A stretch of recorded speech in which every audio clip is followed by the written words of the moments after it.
Good evening and welcome to tonight's Farm Advisory Service webinar. So tonight we are Joint Ventures, the Expert's Opinion, and we've got a fantastic lineup of speakers for you this evening. We've got Chloe McCulloch, Matthew Curry, Hamish Lean and Ian Davidson. In the background tonight, we've got Malcolm MacDonald. So Malcolm is there to help with any problems that we have with technology. So if there is anything wrong with technology at all, please just pop a chat through to Malcolm. So as I said, we've got a great lineup for you this evening. So we're going to run for about an hour and aim to finish for 9 o'clock. Each of our experts is going to speak for 10 minutes just to introduce their topic, and then we'll have an open kind of question and answer session and a bit of a panel later on. So who we've got tonight, we've got to start off with Chloe McCulloch, a principal consultant with SAC, and she's going to speak about the contractor's point of view. We also have Matthew Curry, a director from Savills, and he is going to speak about the farmer, or as we call it, a landowner's perspective. We also have Hamish Lean, Head of Rural Property with Shepherd and Wedderburn, who is going to discuss the legalities, the loopholes and what to avoid. And finally, we've got Ian Davidson, the independent advisor with the Scottish Land Matching Service, and he's going to speak about what opportunities there are within joint ventures. So Malcolm, could you maybe launch the first poll? So you should be able to see your poll now. It's asking, are you a farmer, a landowner or a professional? So we have the majority of people are professional, 42% are professionals, farmers about 36, and then landowners 21. Okay, so we've got another poll coming. So if you're currently involved in a joint venture, so that may be a contract farm, it might be a share farming, just any kind of joint venture. Are you a farmer or are you the landowner? Okay, so we've got 58% farmers, 42% landowners. Okay, and we've got one final poll just to put up just now. Okay, are you predominantly involved in livestock or arable? So this is for everybody, all farmers, all landowners, all professionals. So if you're the farmer landowner, is it livestock or arable predominantly? If you're a professional, are your clients predominantly livestock or arable? We thought it'd be far too easy to add a both box, so we'll ask you to be decisive this evening. So yeah, so that's it. And now, so the majority are livestock. Okay, so given the answers that we've had there in the poll, we're going to start with Chloe this evening. And Chloe, I will hand over to yourself. Thanks, Kirsten. Good evening. So I'm conscious I've got 10 minutes, so I've had a good think about what sort of useful information I can give you in 10 minutes. I will assume that there's a certain knowledge of what we mean by joint ventures and some of the very broad principles. So joint ventures are essentially a collaborative agreement between two or more parties to form some sort of business relationship, and it's not the relationship of a landlord and tenant. For simplicity, I will talk about the farmer, i.e. the landowning party, and the contractor, who I mean to be the operational party.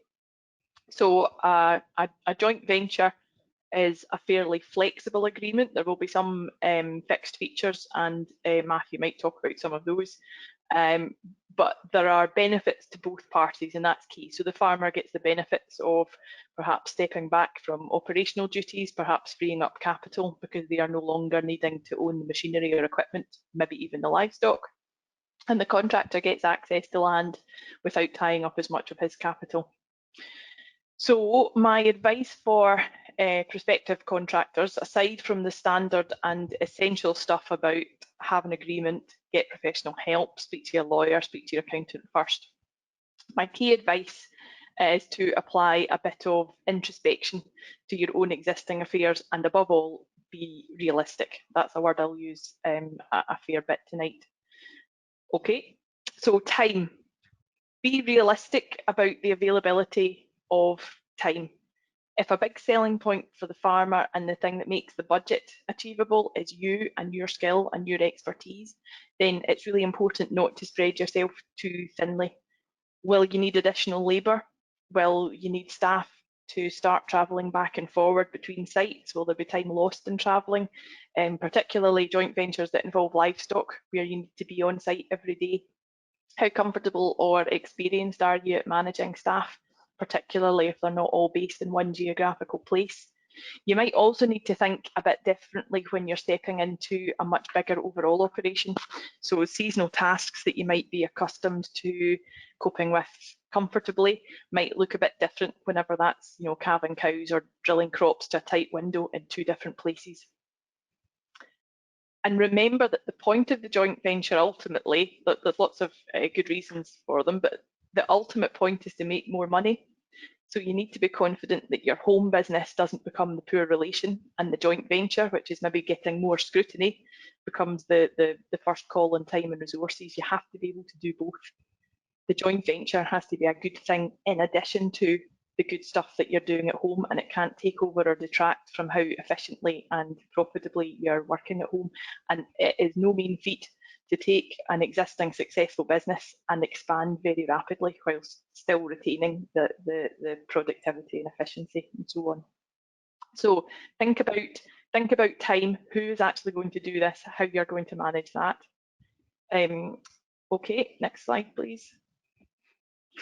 Fixed equipment. So with fixed equipment, I'm including here terms that we maybe more commonly think of in terms of tenancies, but I suppose the same principles here: drainage, soil fertility, fences, dikes, buildings, handling systems, the equipment that the landowning party is going to be providing for you. You need to be realistic about what fixed equipment is necessary and in what condition it needs to be in order that the budget that you have created and agreed is realistic. A joint venture has shared responsibilities. The operational partner, the contractor, has obligations to provide the agreed equipment, labour, management expertise. But remember, the farmer is likewise obligated to provide adequate fixed equipment, at least commensurate with what would be required to operate at the level the budget indicates. It maybe wouldn't be uncommon for the farmer and the contractor to have slightly different ideas about what constitutes the optimal equipment to operate the contract, and maybe there can be further differences in ideas about which things might constitute repairs and what sort of things might be capital works required by the farmer at the outset. So these are things that you need to be quite clear about, and everybody needs to understand, and you need to be able to reach an agreement on. Next, please. Livestock. So many of you here are involved in livestock. And again, that's another area that you have to be realistic about. Whilst many improvements in livestock performance will come about from better routine management, that doesn't mean that a poor stock will automatically improve adequately or quickly enough for the contract to be sufficiently profitable. And if there are concerns about the quality or maybe the health status of a stock, you need to give serious consideration to whether that is the stock that should be taken forward, particularly if you as the contractor are going to be buying these stock as part of the contract. At this point, vet's advice could be invaluable, perhaps testing for iceberg diseases as well. Next one, please. So, saving the best to last, maybe, machinery. So all contracts virtually will have machinery to a greater or lesser extent. The machinery is also one of the areas in which potentially much greater value can be achieved in the contract than the parties would be able to achieve if they were each farming themselves. This is where you're hoping to achieve economies of scale through the collaboration. However, we readily and frequently will talk about economies of scale, and there can be a sense that bigger is always better in terms of fixed costs. But the reality is far more subtle than that, and often it's only relatively small marginal increases in scale that will give you a benefit.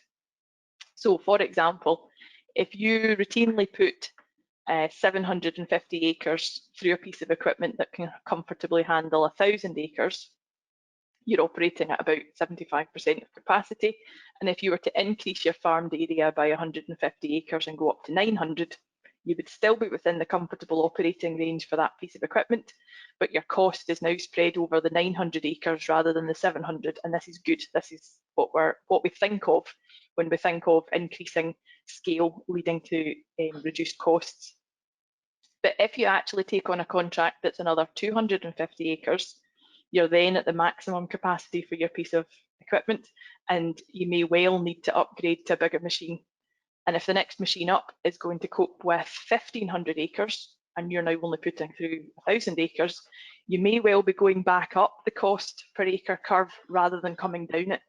So before you expect to automatically achieve lower fixed costs per unit, both in terms of how you cost the joint venture operation and at home, you need to think quite carefully about how, will the joint venture require a second set of key equipment to be kept? So are you going to have livestock in two separate locations that through the winter need a set of equipment sitting?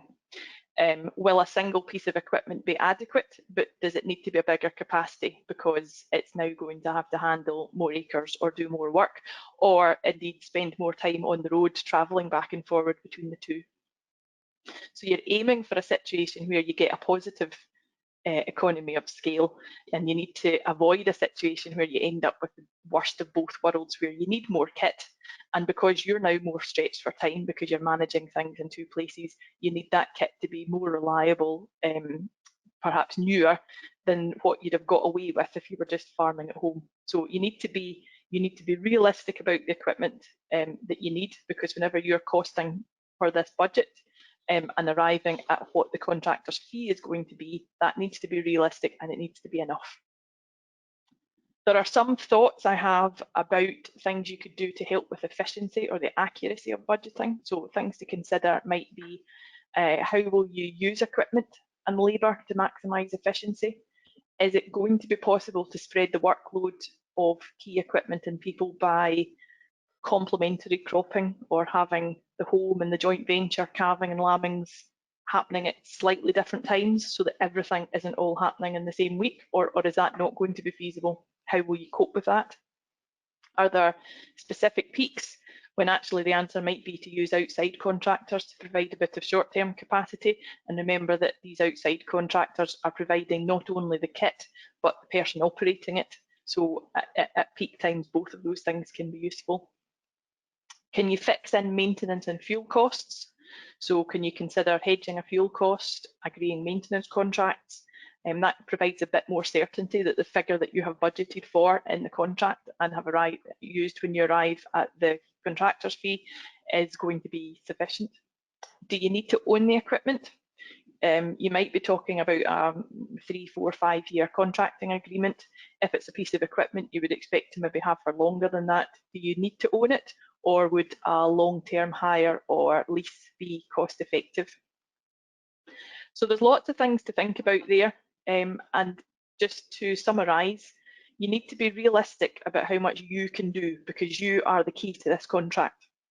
You need to make sure that you don't spread yourself too thinly to the detriment of both the joint venture and the home business. You need to be realistic about the staffing of the bigger operation and make sure that you have adequate staff, and particularly the high seasonal demand for labour if you need people and in two places at once. You need to be realistic about the equipment and machinery you're going to need, and when you're budgeting for this. If you budget for an existing piece of kit and then it becomes apparent that you're going to need a bigger machine or an additional machine, then you might find your costings going out of the window, and you don't want that. And you need to be realistic about the livestock you're working with or taking over. You can improve so much with good management, but some things you can't just manage away, particularly some things around health status. Are the stock going to be fit for purpose? And finally, you need to be confident that the farmer is equally realistic about the equipment that he's going to have to contribute, that he's willing and able to make this investment, and that essentially you're on the same page and you want the same sort of things. So those were my thoughts about a contractor's perspective of joint ventures, maybe quite practical things. I'm going to hand back to Kirsten now. Super, thank you, Chloe. So that was the contractor's perspective. So that is the person that would go to that farm to offer the labour, offer the machinery. Now we'll hear from Matthew from the other perspective of the landowner or the farmer's perspective, please. Do you want your slides, Matthew?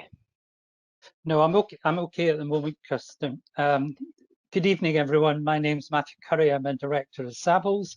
What a great job Chloe's done to set it out. And one of the things I often say sitting at a table with a farmer and a prospective contractor is that one of the key successful factors in a joint venture is understanding the other party's view, and it's really important to set those things out. And I would encourage you to set those things out, as Chloe has done. I think just before I cover from the perspective of the farmer, I think I just want to recognise that there's other types of joint venture, and just briefly to run through those. And that excludes the informal arrangements that have been going on for generations. I well remember clippings and dippings with neighbours, family, extended family. They were great fun, they were lively events, but they got a lot of work done. But times have moved on. They're not quite as simple as they were. Business is more complicated. We're probably all less trusting. There appears more to lose. There's risk factors to take into account, and there's ever increasing amounts of capital tied up. But equity partnerships have been the backbone of multi-generational farming in Scotland. They're a form of joint venture. And Hamish can touch on the pros and cons of those. Share farming, I think at this juncture, I just wish to highlight that many arrangements we in the UK would call contract farming are actually called share farming in other parts of the world. So I think it's important just to be clear, and my view of share farming is where each party provides defined resources and meets all the costs of providing those resources, and then the outputs are shared on a defined percentage ratio. So that's what I recognise as share farming. From my experience in the UK, share farming is much less common than contract farming, which Chloe covered. One of the main reasons is that BPS rules are pretty tricky to navigate, but it is possible. But I do see more slip-ups with share farming agreements than I do with contract farming agreements. From a farmer's perspective, contract farming is robust, and once it's in everyone's mindset, it's a fairly simple mantra to follow. So as long as everyone heeds the agreement and adheres to its terms. Central to this is a well-defined policy, which is set by the farmer in consultation with the contractor. The farmer clearly has to take the ultimate risk, thereby proving trading. And it's really important, as I've said, to have appreciation of each other's goals and a willingness to benefit from a mutual relationship. They work very well. I've got agreements that are 3 decades plus long, still going strongly. They work very well where trust, pragmatism and compromise goes ahead of sticking to the letter of the law on the agreement. I often say, sign the agreement, work hard to get a good agreement, but then hope it stays in the drawer, because consultation, stating what your concerns are and issues as you go along, and just talking about it and getting a third party to facilitate that discussion often achieves a lot more and you can achieve common good. So that would be my kind of outline. So just to recap, there's three types of joint venture agreements we typically see: farming family partnerships, share farming, but the great bulk of the joint ventures that are where they're not family members is contract farming. Kirsten, if you maybe just pull up that slide now, that'd be great. Thank you. Okay, I presume afterwards, Kirsten, this will be on the website for everyone. It will so be. we don't need to cover all the points now. I think from the farmer's point of view, there is a number of key benefits.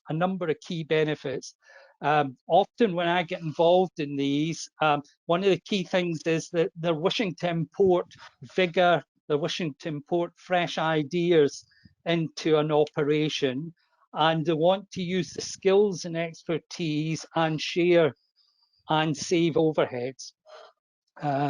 And it's often a discussion as well about releasing capital and releasing time for the farmer to do other things, because contract farming largely devolves day-to-day responsibility to the other party once the farm policy is defined.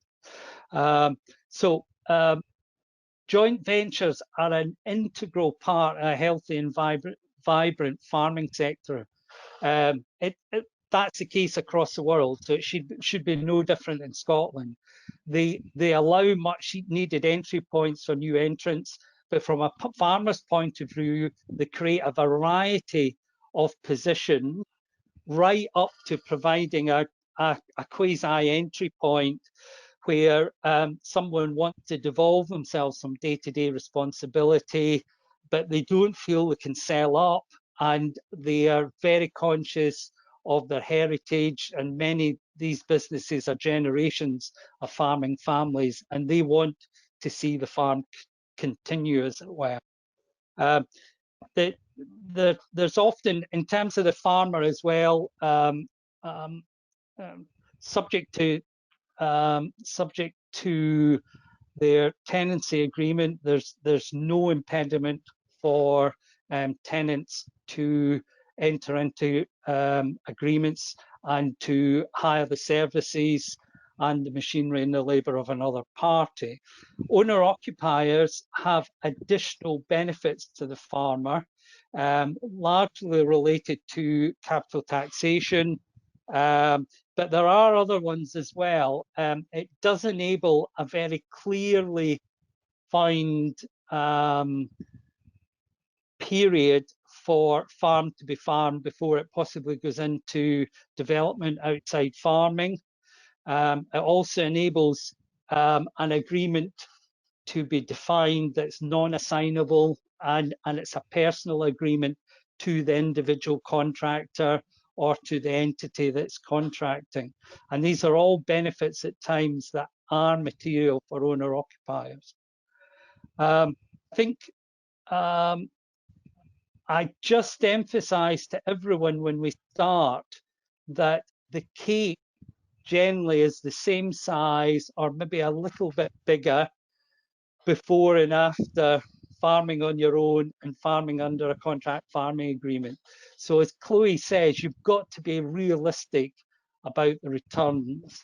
And if both sides don't get benefit from that, it will ultimately fail. It will ultimately start to erode trust, and you don't see the goodwill that's so necessary to long-term agreements. I've got long-term agreements where both parties have chose to say, I'm going to set aside the agreement this year because you as the other party have had a bad run on something, and we're going to provide a little bit more in the pot for you, and vice versa. And that to me demarcates this trust and developing it. But that is underwritten by a very robust agreement which is adhered to, and if there is not agreement going forward day to day, the formal agreement stands and is important to use. Okay, Kirsten, back to you. Okay. Super. Thank you, Matthew. Loads of stuff there to think about, and a great insight to the landowner's perspective there.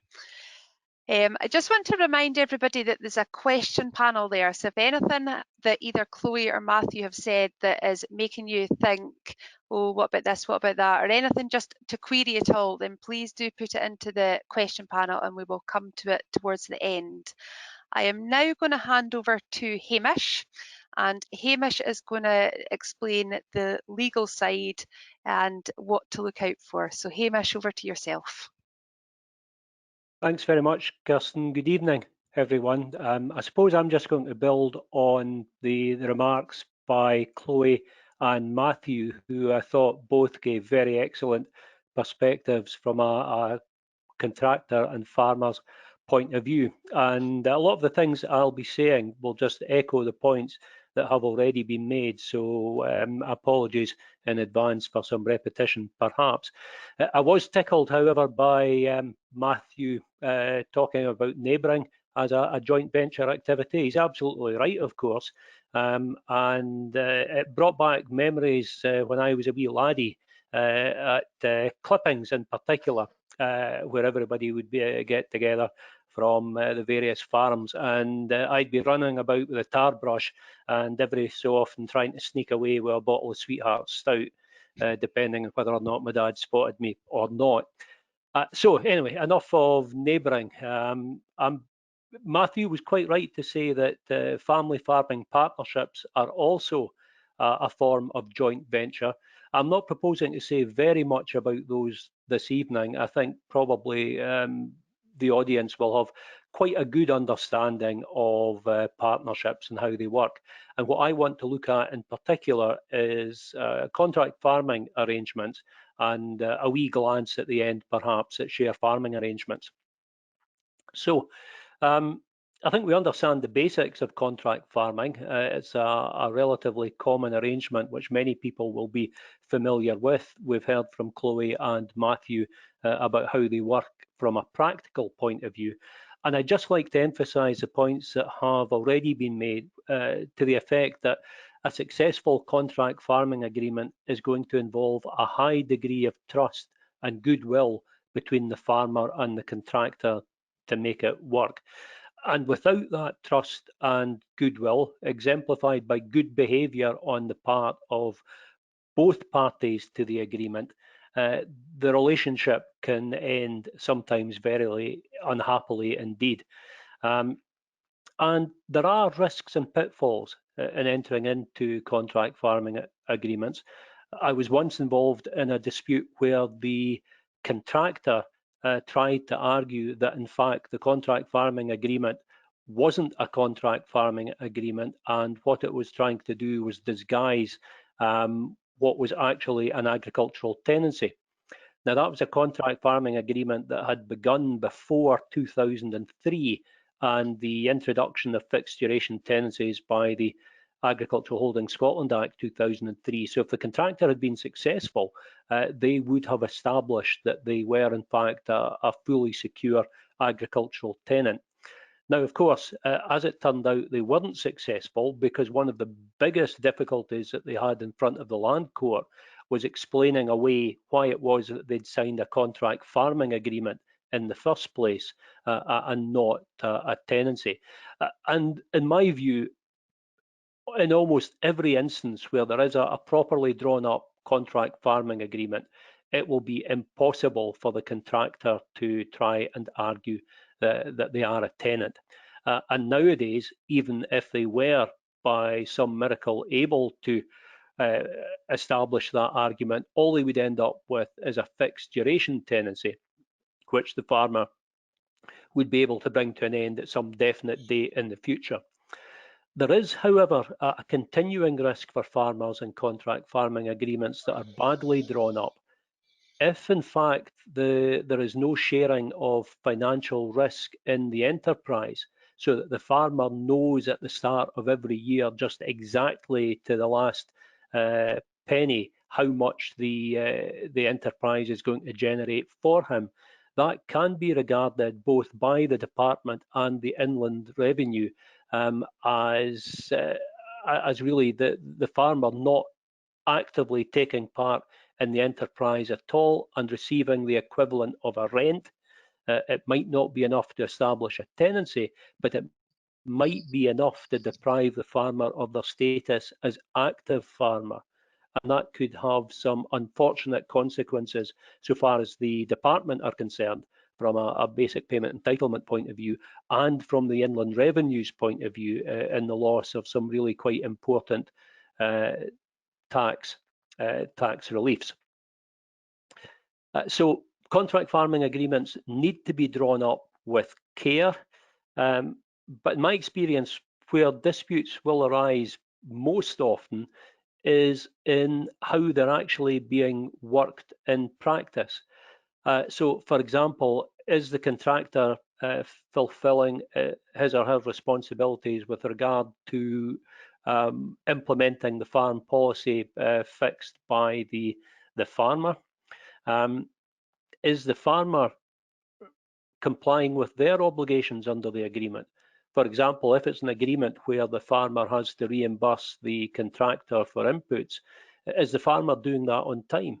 If the farmer is operating via a number 2 account that's paying inputs and receiving sales income, and out of which the divisible surplus is being paid at the end of the year, is that account properly funded? Are the accounting arrangements sufficiently transparent that both sides feel that they're getting a fair deal?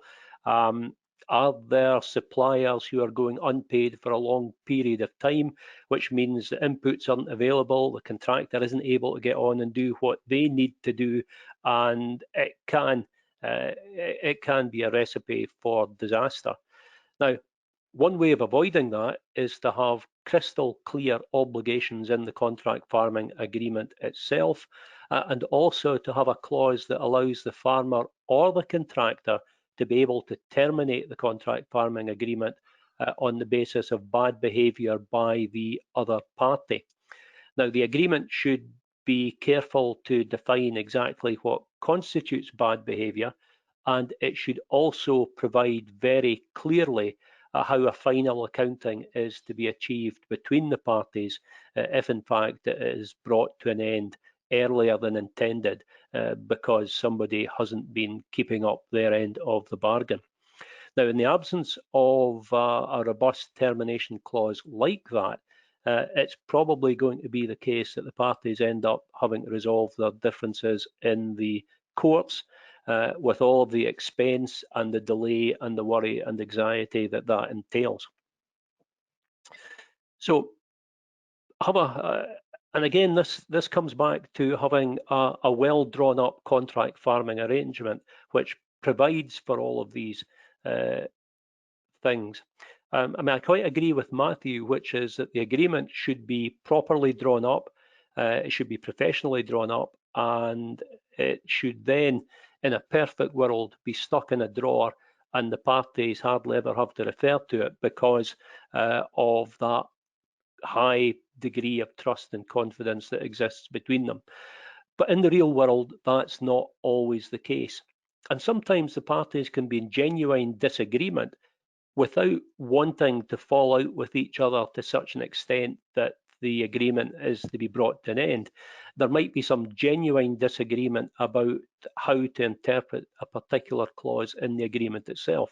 Now, you might say that a well drawn up contract farming agreement will prevent any such disagreements, but in my experience, it's almost impossible to set out an agreement for every possible eventuality which might occur.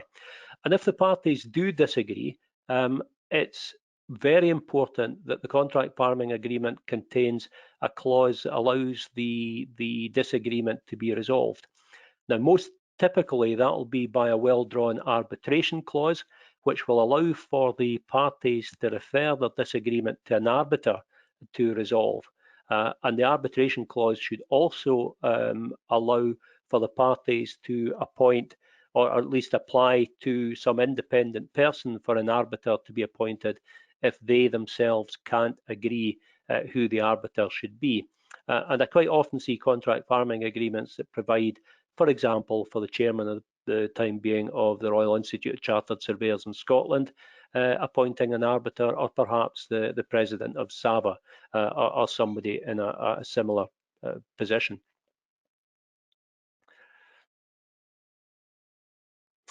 So in summary then, thinking about contract farming agreements, I mean, it is simply a commercial contract for the provision of services by the contractor to the farmer, and the secret of its success will depend on that high degree of trust and confidence and goodwill between the parties. The possibility of disputes can't ever be ruled out, however, and the agreement should, so far as possible, be clear-cut and well understood in all of its provisions. It should contain a clause allowing the agreement to be brought to an end in the event of bad behaviour, and it should have a robust dispute resolution clause, most typically by referring a dispute to arbitration.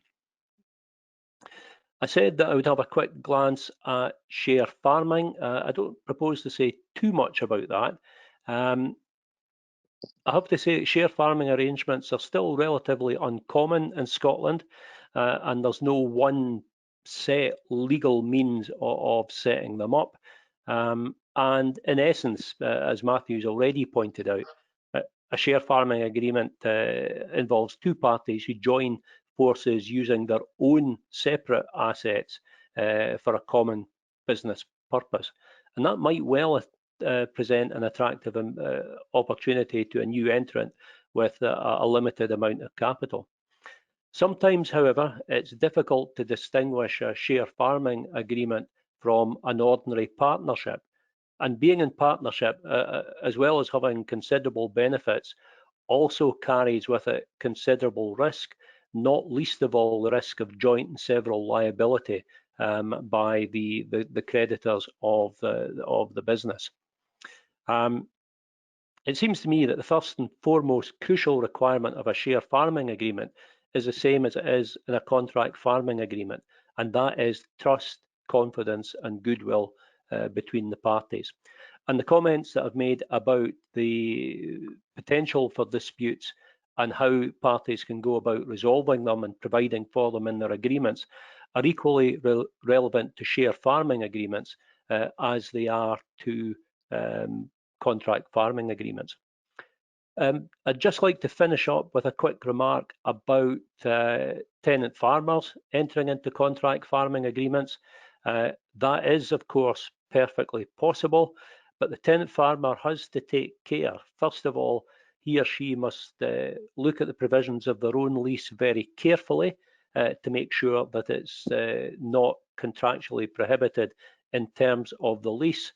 And the contract farming agreement itself must be robust and genuinely providing for the tenant retaining their status as active farmer in active control of the tenanted farm, with the contractor providing services. If that's not the case, and the tenant in fact simply allows the contractor to behave as they please on the basis that they're getting a fixed return, that in some circumstances might well allow the land court to come to the view that the tenant is no longer actively farming and the tenant loses the protection of the Agricultural Holdings Act. So it's possible, but take care. Thanks very much, Kirsten. Thank you, Hamish. Many a hint and tip in there, so thank you very much for that. Finally, we're going to hand over to Ian Davidson. I said we'd save the best to last, Ian, so no pressure. Oh, thank you, Kirsten. Good evening, everybody. I just really want to pull on and almost emphasise a lot of what's been said already.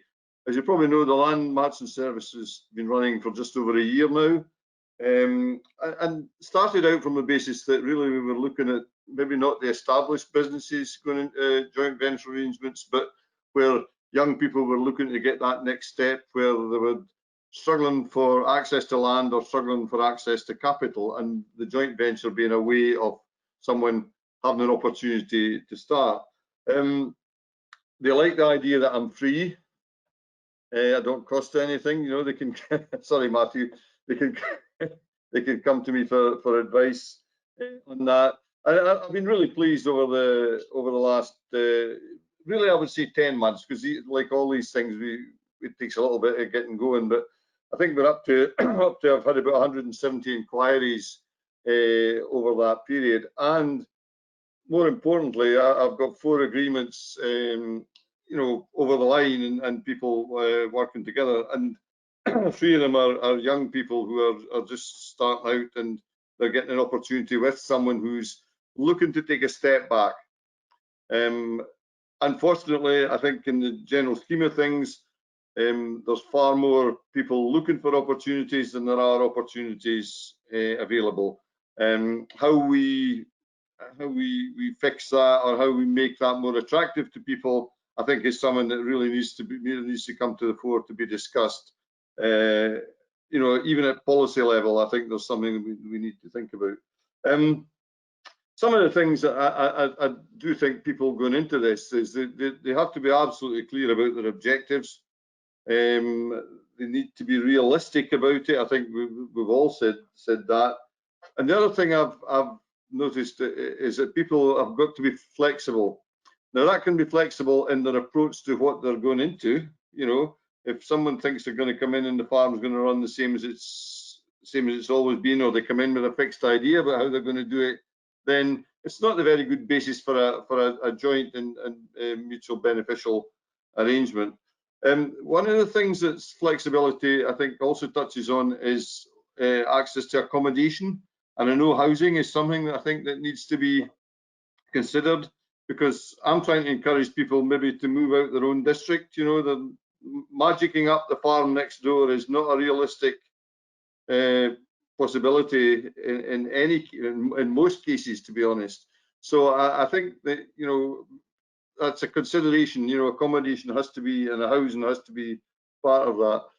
The other things that I'm finding is that it does take time. You know, it's folk have said, it's about building that relationship, it's about building that trust. And I think that people, I would just add to what Hamish was saying about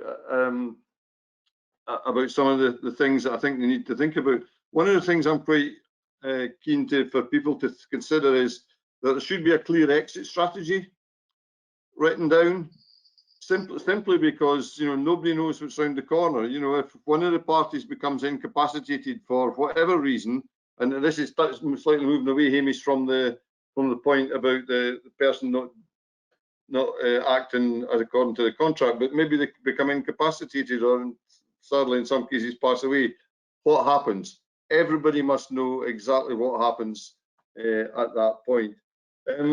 Communication, of course, is absolutely vital in all this. I think everybody knows that, but, you know, don't let the things sit and fester, and that's when things just start to go wrong, and nobody, you know, you get the whole thing falling apart.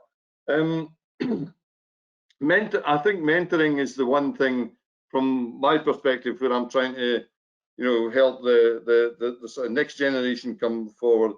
I think some of the late career farmers, I'm not allowed to say old, but the late career farmers have a huge opportunity there to mentor that next generation through, and I think it's sometimes forgotten. You know, there is sometimes a general fear that they might be losing control of the business, but that's, as you've all heard, is not the case. And they have a huge opportunity there to pass on their knowledge, skills and expertise, particularly in running a business, because that's one of the things that I've found with some of the people who are looking for opportunities. They think they can go straight into a business, you know, without having had some experience of maybe even running their own bank account, you know, and that's really important that they have that experience before they ever set out on this. It's really interesting that I've been in contact with my equivalents in Ireland fairly recently. They've been running since 2015. They are now up to over 500 agreements that they've brokered together. But, and this is quite an important thing, is only about 45% of those, only 45% of introductions or that have ever led to agreements. So not everybody's going to get on. When you meet, when you get people face to face, they don't always, that chemistry's not there, and sadly it doesn't work. The other thing that they found in Ireland, the makeup of the agreements that they've got, there's over 43% of them are tenancies.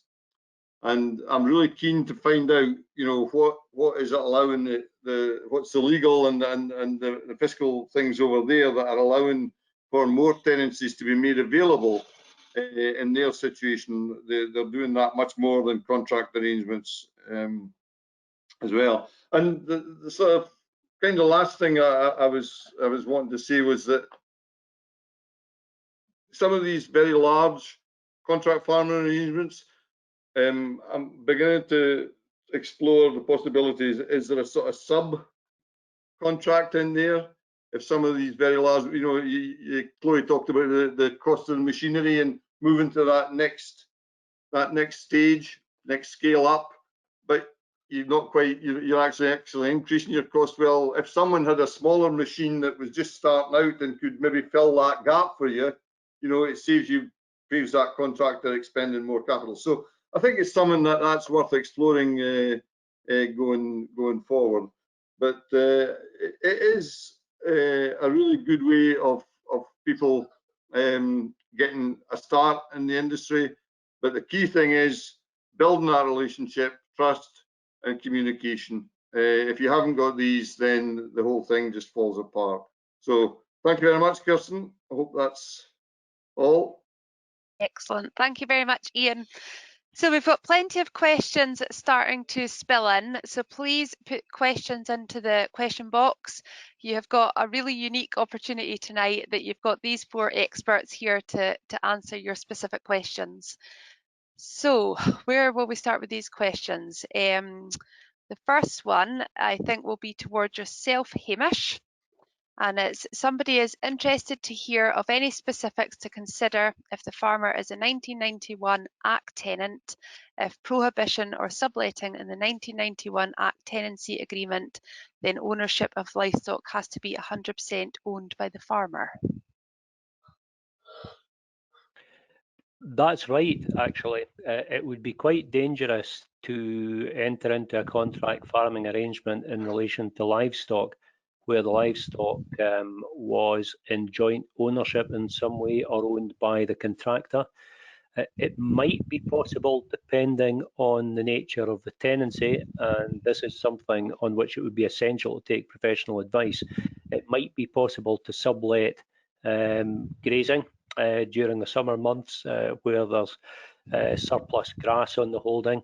It might be possible, depending again on the terms of the lease, to enter into adjustment arrangements over the winter, wintering hogs and so on. But a livestock contracting arrangement in relation to a tenancy is quite a dangerous thing to do, because it may well breach the conditions of the lease and might give a landlord an opportunity to look to terminate the lease. So care is required. Super, thank you. The next one, I'm going to come to you, Matthew, and it is somebody asking that in we've also got Brexit brewing, and in the effect of a no-deal Brexit and if tariffs come in for sheep and sheep margins are affected badly, what happens to the contractor? Well, the first thing is what does his contract say? Because there should be provision within the contract with regards to major events like Brexit. Quite a lot of the agreements I see either have a reduced notice period in order for the parties to attempt to renegotiate, having been aware of the pie is going to be smaller If sheep incomes are down, the pie is going to be smaller. I would be just as interested in what will happen to the farmer, because in many ways the contractor will get his basic contracting fee on a monthly basis until the end of the notice period, whereas all the losses and risks are likely to fall due to the farmer in the period. So a well-constructed contract will already have provision for such an event, and in the event that there is a smaller pie, the existing arrangement will need to be honoured until the end of the termination clause or termination period. Okay, so the beauty is in the detail of the contract. Indeed. Okay. Yes. Can I Ian, just touch on, sorry, Kirsten, can I just touch on the subcontract that Ian Davidson mentioned? Lots of farming, livestock farming contracts where the contractor hires the stock to the farmer. Often his shepherd will have a share in the flock that's hired. So, and that's a great way for the contractor to acquire really good skills and dedicated skills, and allow somebody else a foothold further down the ladder, as it were. I know a number of those that work really well, and over a period of time, the shepherd is hiring more and more of the flock to the farmer within the contract farming agreement. It's a great way. It's a great way to have multi-tier ownership. thank you, Matthew. I'm going to come to you now, Ian, and somebody's asking why, or what are the main reasons that these types of agreement aren't more common, and are lenders generally willing to back contractors and new entrants?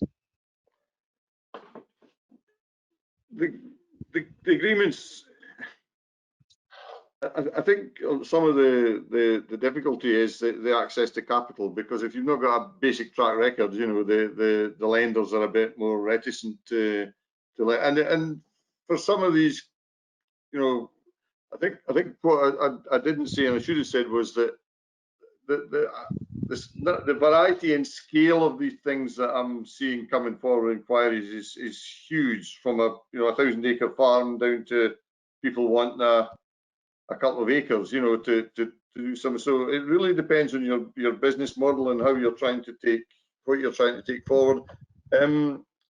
I think people are actually at the moment just sitting taking stock. I think Brexit has scared people. I think this whole COVID thing has had an effect. I think people are, you know, they're a bit worried about change and they're not going to jump too quickly. The current subsidy system, in some respects, allows people to take a bit of a step back and take things easier a bit and still be able to carry on, you know, if that's what they want to do. So there's a whole mix of things in there that prevent many of these agreements coming forward. Okay. Chloe, one for you, and I'm diverting this from Ian since he just answered the last one. But Ian touched on policy changes. What would encourage more late career farmers to come forward?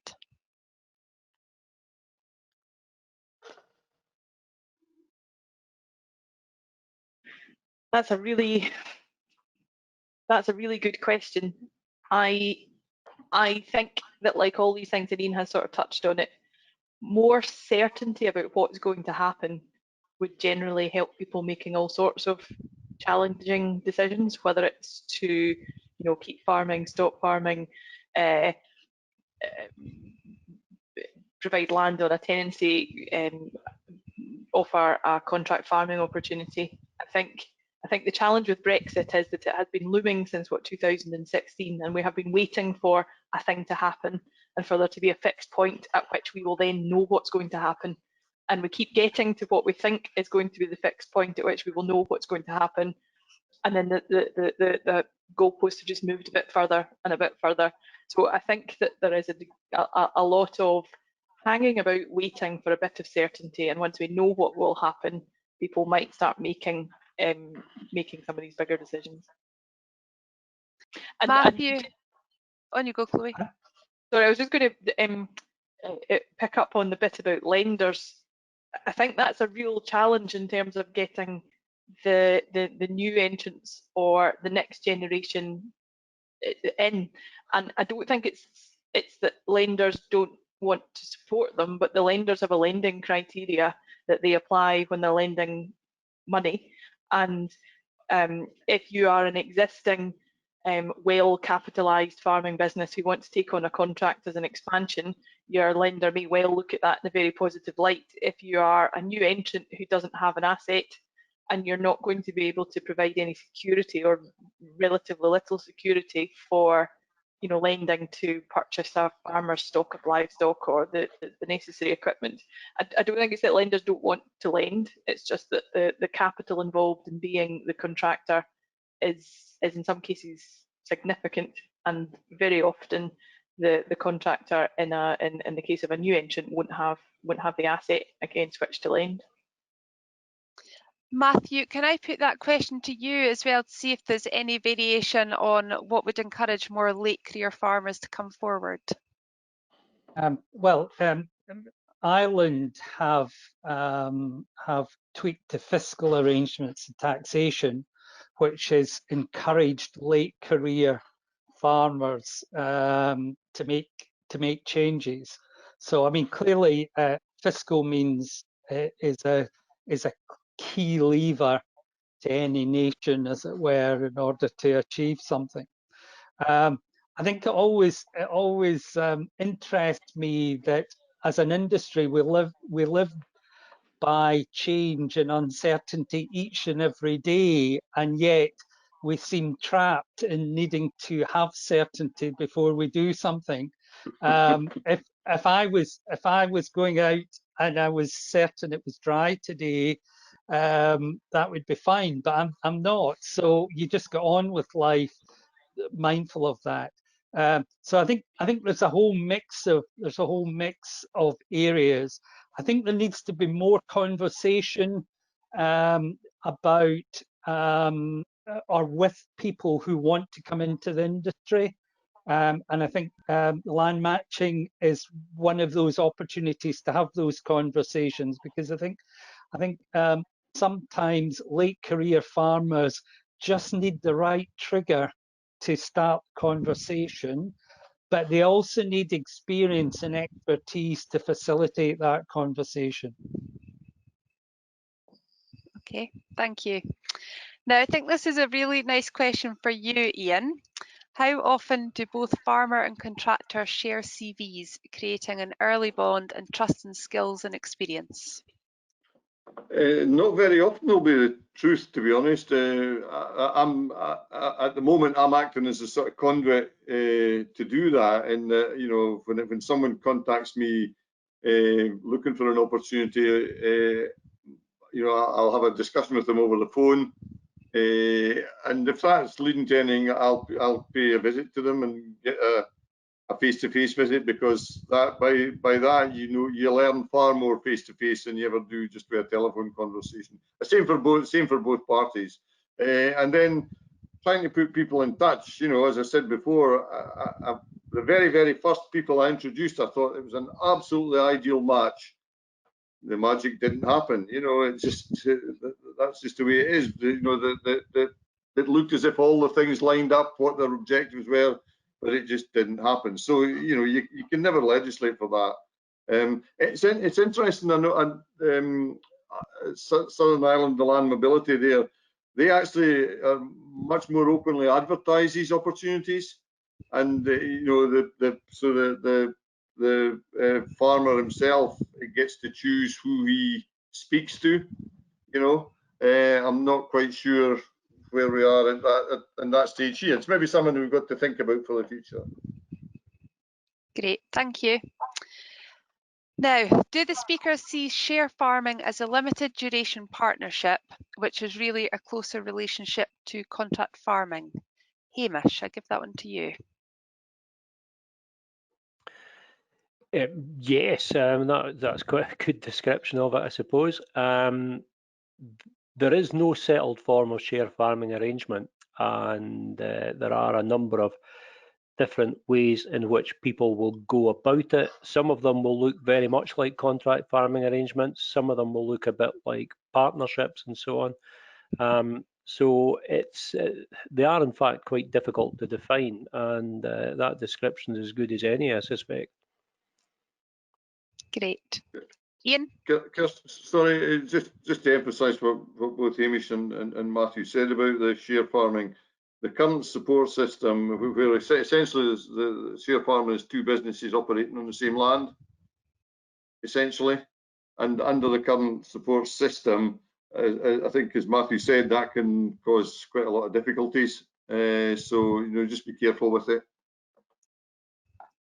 Great.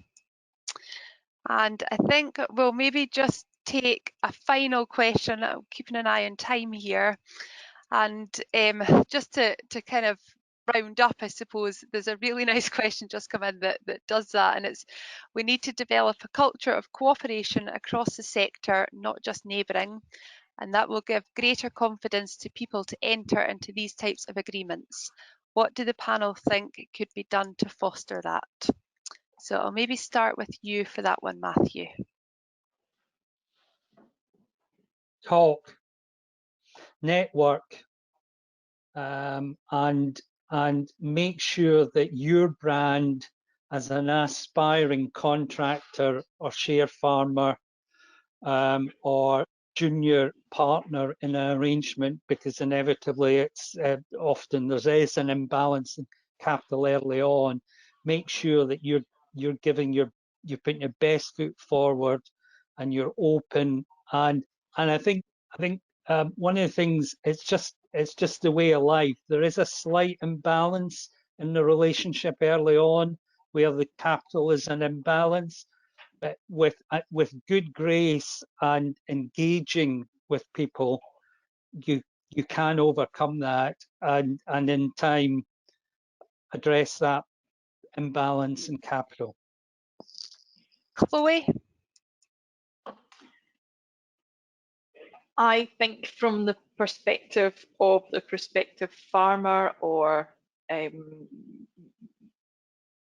landowner, I think we need to foster a sense that doing something else and making a change later in life that shouldn't be stigmatized. You've done something, you've done it well, you've enjoyed doing it, and now you fancy doing something different, or farming in a different way, or just operating in a different way, and that's a perfectly valid decision for you to make. You do not need to keep farming until the day you drop dead. You can do something different, and there is absolutely no shame in saying I fancy doing something different now, and I am open to the idea of something along the lines of, giving a new entrant an opportunity with a tenancy, or contract farming, or share farming, or some of these things. I think there's a stigma that we need to get over around people being open to saying, I've enjoyed it and I'd like to do something else now. Okay. Ian? I think just as Matthew said, just keep talking, and getting the message out there. And I absolutely agree with Chloe that people should see it as a positive. And I mentioned the mentoring thing. You should take satisfaction in being able to pass on that skill and experience and knowledge, helping the next generation to go on and see their farm continue. That to me is a really important part of this. And Hamish? I think that if there were fiscal or taxation incentives available, and if agricultural support policy was orientated towards supporting these sorts of arrangements, that would go quite a long way to encouraging confidence within the industry. Excellent, super. We have got numerous other questions, but I'm afraid time is not helping us. And I think any other questions that we've got there, we will try and address and send you you an answer to your question later on, probably tomorrow. Just a few things to highlight. I think the kind of main points that I've picked up tonight are absolutely seek professional help. We've heard from all 4 speakers how professional help and understanding your agreement is absolutely essential in any joint venture. Having trust, building a relationship and having kind of confidence within each other is another big thing I've picked up tonight. And finally, that no 2 agreements are the same. Quite often people will ask us, where do I find a template to go and copy for an agreement? And no 2 are the same. So seeking that professional help is really, really important. There's a website address down to your bottom right there on your screen, and that is a link to take you to a place where there's a podcast with Ian, and there's also numerous videos there about people who are currently in joint venture agreements and how they're working. There was one lately put up there in the picture of Joe McMillan there, along with Brendan Muldowney, and that one is a really, really good one to watch. So I'd encourage you to go onto the link there.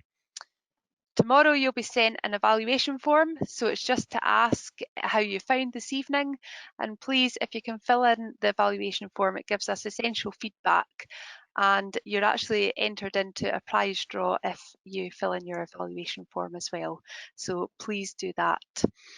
But very conscious of the time, and I really want to thank all 4 speakers this evening.